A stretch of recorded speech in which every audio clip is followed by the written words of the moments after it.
growing at the population rate since 1948, unemployment today would be astronomical.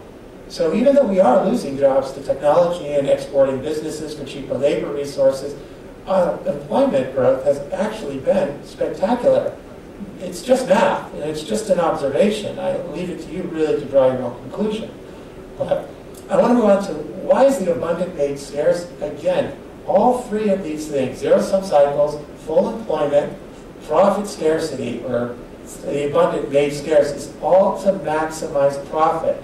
Because in order to make our economic system go round, we're using money, which is debt, which charges interest. So we need to make an incredible amount of profit in our business dealings to pay this huge amount of interest, which is magnified through fractional reserve lending. So an example of why certain things are made scarce is diamonds are perhaps the best example out there. Diamonds can actually be manufactured today. I don't know to a quality, I'm not a gemologist or what have you, but I have the feeling if the technology was certainly released to the capability it could do, it might bring the prices of diamonds way down. So if we can keep diamonds scarce, we keep the profit high. This is done in many different businesses. To bring it all together, I'd like to bring your attention to this. So we have our monetary system, which is DIG, debt interest growth, which is constantly growing, which we're seeing every day how much our deficits and debts are growing. The interest, in order to pay it, requires that we apply labor to resources to make a profit, so it goes back to pay. Now, to facilitate, to keep this in motion, all right, it's going to hold down certain new technologies. And the reason that certain new technologies are slow to come to market is because they defeat or destroy an existing profit structure. And remember, we need to make more and more and more and more profit, but we can't necessarily release certain technologies that will destroy a giant profit sector. For instance, the use of fossil fuels, which is one of the greatest drivers of our modern economy today. If we introduced the electric car when we actually had the technology to, when we were building them, here's an example of a 1901 Columbia fully electric automobile for sale in 1901.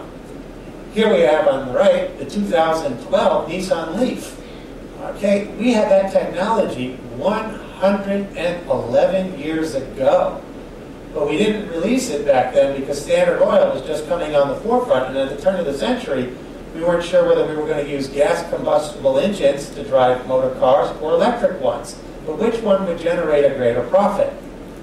The combustible engine one. So the electric one was quietly just kind of phased out. But interestingly, this car had a range of 40 miles before it also was rechargeable. This one's got a range of 100. Surely in 111 years, we could have gotten the range if we'd been working on it. But it's contrary to this. You can't have this go around. You can't have keep going, dig it, if you're not growing profit.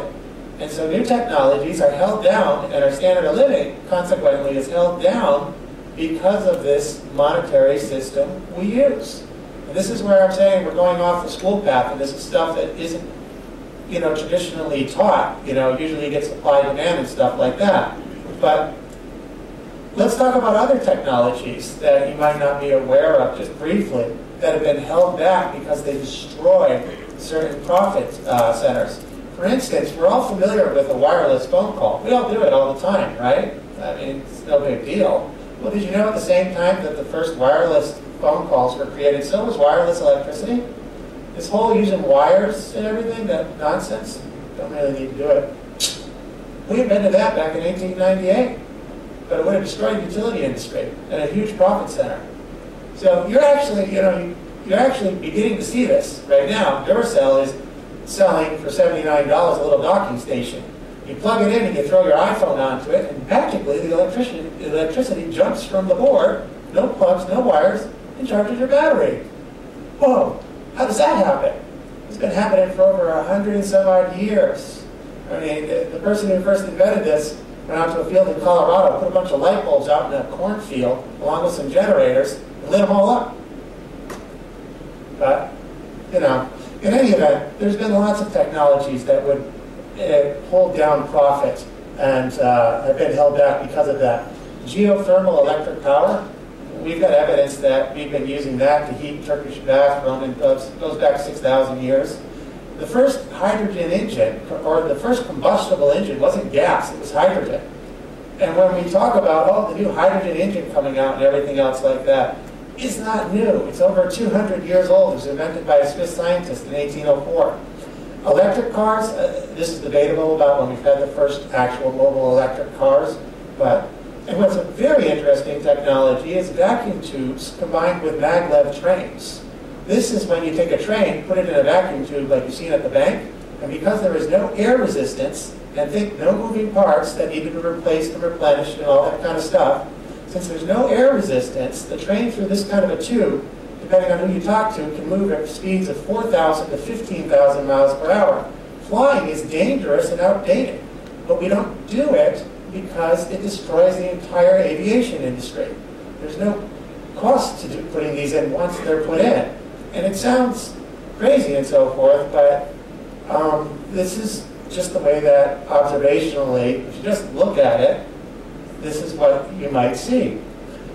And what I want to give an example here of is, well, let me back up just a second actually to this. There's a very interesting thing going on here, and now we're going to really diverge a little bit. This is something that I've observed, that this system actually has a very inherent flaw in it, and it's not very obvious at first. But dig, which is money that is made up out of the air, if you will, okay, is satisfied by making profit up out of the air. It's almost like you have two children playing a little make-believe game. I'm going to make believe to make up the principal over here, and I'm going to play make-believe and make up the profit and interest to pay for it over here, and it goes round and round. But what's not so obvious is that this side of the equation, if you will, can grow to infinite, which is what we're actually seeing happening, because this has no limitations versus this. Resources is an ingredient to make profit. It's limited. You cannot grow profit to infinity because it's limited. By its very nature, there are only so many people and only so much labor, and there's only so much resources, so you can only make so much profit. So what you have is you have finite versus infinite. And someday, there's going to have to be a reconciliation, if you will. And to illustrate that, I like to look at Coca-Cola. Coca-Cola is an amazing company. It's done a great job at growing its sales and everything. And it's been around 124 years, and it's grown its sales since then, or its market share, at roughly 7% per year. So much so that today, Coca-Cola serves 86 8-ounce servings per person on the planet per year at present. And doctors, well, they recommend that we get 8 8-ounce fluids per day, roughly a half gallon, 2 liters, or what have you. So, and the population we know has been growing at about 1% since 1790. That begs the question, at Coca-Cola's present rate of growth and its present market penetration of 86 ounces, how long will it take until Coca-Cola grows to the point where a person can't drink another ounce of Coca-Cola? So a person can drink 2 liters or what have you. The most we can consume in a year is 23,360 ounces. If they're at 86 right now, growing at 7%, how long does it take before you're like, no, please, I can't have another sip of Coke, I'm done? It would be the year 2120. And that is just Coca-Cola. What about Pepsi? What about coffee? What about alcohol? What about water? All those got to fit into those 23,360 ounces as well. So the day of reckoning actually is perhaps a little closer than you might think. And we're actually seeing it in a lot of different industries today. Like I said, with appliances, you know, they've actually reached their maximum amount of sales. Everybody that needs a refrigerator pretty much has one. And to further their sales, they either make them of less quality or make them more fashionable to get a new one, or you know, you need an outside kitchen or something. Or perhaps it's the reason why emerging markets are emerging. Perhaps we've run out of customers here. And we're looking, because our infrastructure to be able to build and produce is so advanced, that we're